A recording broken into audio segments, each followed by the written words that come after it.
You're an infinite being having a human experience, living in this body that you're in right now.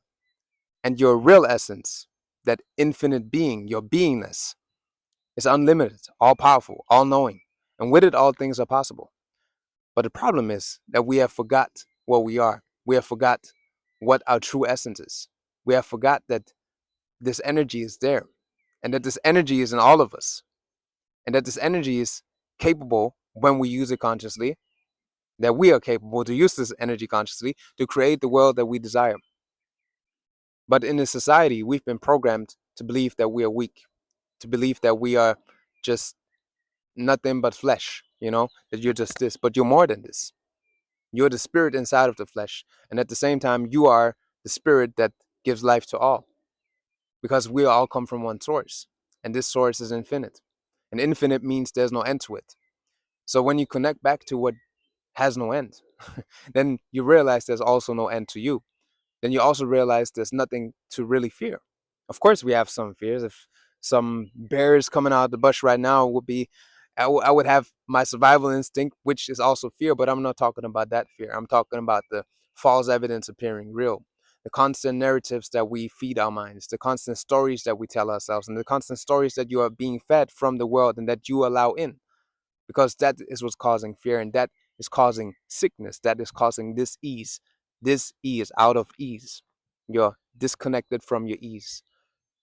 But when you realize that you are infinite, that you cannot die, that that which is inside of you is going to live on, then you start to lose fear of death. And you also start taking things so seriously. Does this mean you stop caring about the world? Does this mean you stop caring about other people? No. You care for the world, but from a standpoint of compassion, of a from a standpoint of detachment and compassion. You're no longer living in the world. You're living in the world with your body, but you know that you are also living in a spiritual plane, and that the spiritual plane is the real plane.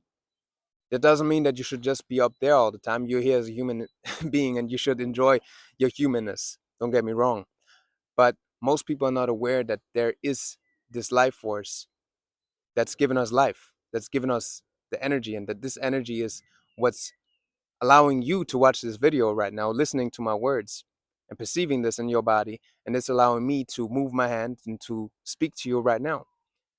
And when you become aware of this energy and you consciously stay there, when you stay connected to it, all things are possible. You can create whatever you want. Doesn't mean that it comes right now. Doesn't mean that you will, because some people might say, oh, if I can have everything I want, I'm going to be a top athlete and going to be an NBA star and I'm 50 years old. How's that supposed to happen? Well, maybe it's just not aligned with your soul's truth. Maybe that's something you don't even really want, you know, because you have to believe it and it has to feel natural to you. And we all have a unique purpose on this planet. But when you connect back to your soul's truth, when you connect back to your heart, you can have everything that's placed in your heart. Because if it's placed there for a reason. It's placed there for you to realize it. It's placed there for you to experience it. But a lot of times we hold ourselves back because of our beliefs, because of our doubts, because of the programming that we have. Because again, the society has programmed us to believe that we are weak, helpless beings. But we are all powerful, all knowing, unlimited beings. The real beingness inside of us, this infinite source, is that it's all powerful, all knowing, and unlimited. And when you connect to that, you are all powerful, all knowing, and unlimited because you are part of it. Actually, you are it because we all come from the source and we are all pieces of it, you know? But when you take a cup from the ocean, it's still the same water that was in the ocean. So it's a piece of the ocean inside of the cup. So it's still the ocean. The ocean just decided, or you decided to take something from the ocean, but it's still the same water. It's still the same essence. And that essence is living in you and it's living in everything around us. The trees, the birds, it's giving life to everything. And when you know that, you also start perceiving the world differently. You start treating people differently because you know that whatever you do to other people is actually what you're doing to yourself. And you also start to have more compassion with other people. Um, when somebody's just doing some crazy stuff, when somebody's doing some or insulting you, or somebody's just like having a real bad energy, you stop judging them. Doesn't mean that you tolerate it neither, but you have compassion for them and you send them love still. Doesn't mean that you don't have boundaries. It's important to have boundaries, don't get me wrong. But yeah, you come from a different standpoint. You see them still from the eyes of love, you know?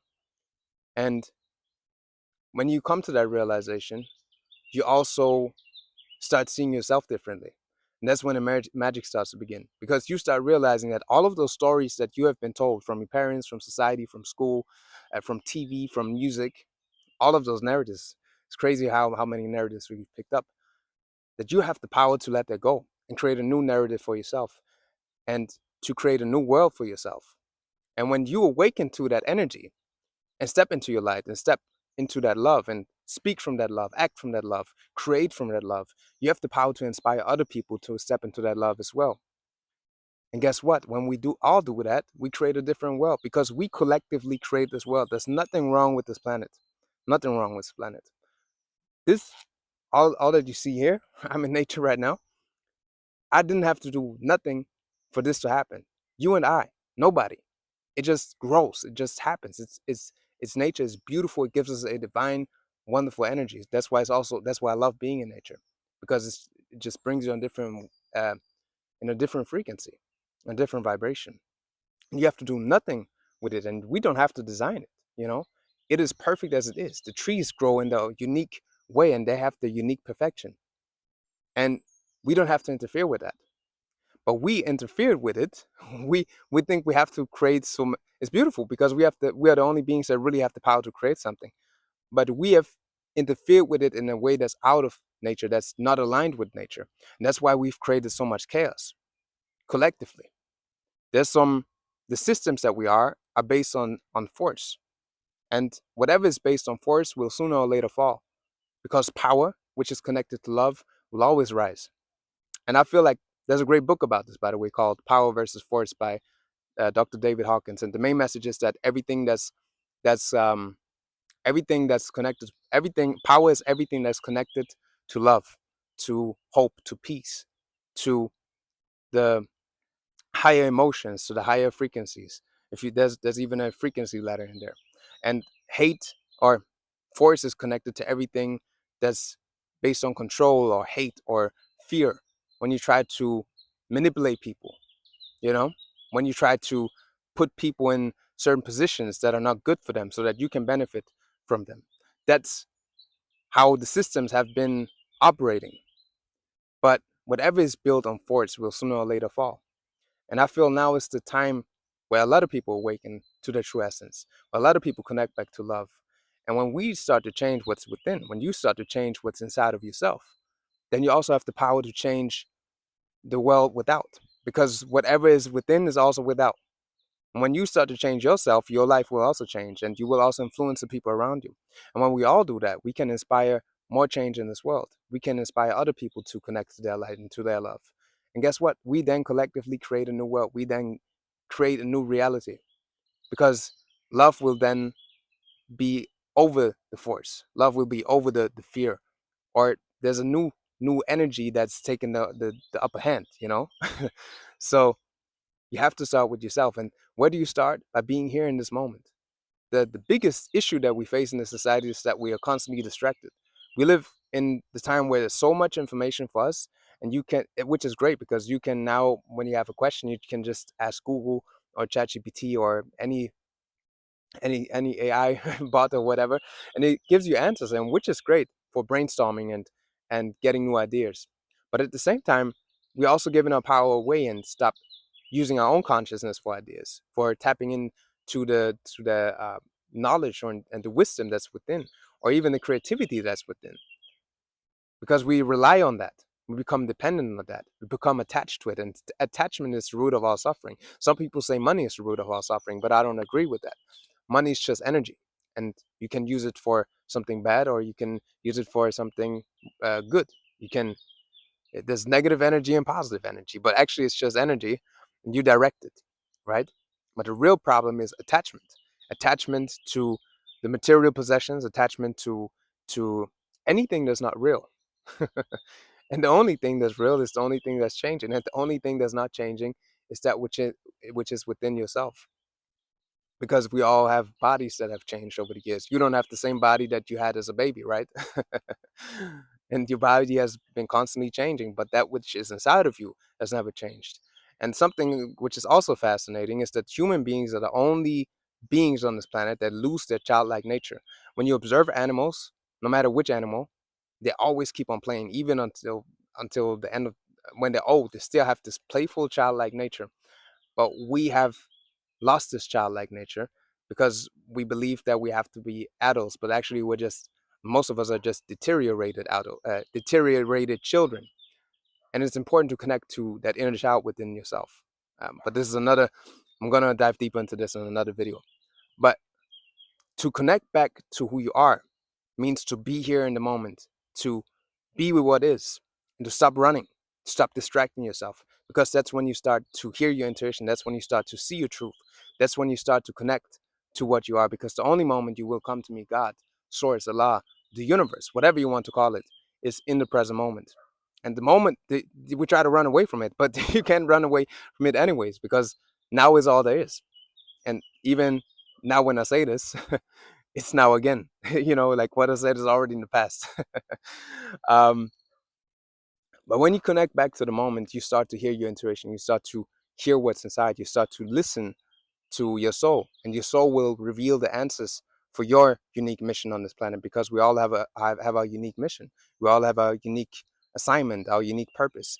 And when you are in alignment with that purpose, beautiful things will start to happen for you, and not just for you, also for the people around you and for the world. And you will inspire other people to connect back to the light. And a great way to come back to the present moment is to simply ask yourself, where is my attention? When you notice that you are scrolling, simply ask yourself, where's my attention? Because that's when you stop. That's when you interrupt the pattern. And that's when you can come back to yourself and decide where you put your attention on. But if you're not aware of it, if you're constantly in it, if you're not aware of the pattern that you're in, that you're distracting yourself, then it's hard to break out of it. But once you're aware of it, you can simply change it. And when you ask yourself, where's my attention? You come back to the now. And your attention is your superpower, because whatever you place your attention on, you energize. Because when I focus on this, I put my energy on this. I put my energy on that tree. If I focus on here, on the on the video that I'm creating right now, speaking to you, my energy is here, my attention is here. But if I'm in my thoughts drifting off to something else, then I'm not really here, and I'm giving my energy to something else. And then the message or what I'm saying is probably not going to come to you across as the same as when I'm here. You know what I mean? So it's really important to ground yourself in the present moment. And it's completely normal to drift off. Nobody's perfect. I'm also noticing that I'm drifting off, but simply asking yourself, oh, or simply noticing, oh, I drifted off. Where's my attention? Where was my attention right now? Let me bring my attention back. Let me direct my attention towards what I want it to be. Let me place my attention first of all, most of all, in the now. And then you can ask yourself, what is my intention? Because your intention is then how you move through the world. You have the intention to create something. You have the intention to be more confident. You have the intention to be more kind. You notice that you are being a bit irritated about when you're with your family. You can, or that you have been mean to somebody, or you're about to be mean. You come back to the present moment. Where's my attention? Okay, I'm back here. What is my intention to be more kind? You get what I mean? So next time when you notice that you're drifting off, simply ask yourself, what is my attention? And then decide what your intention is going to be.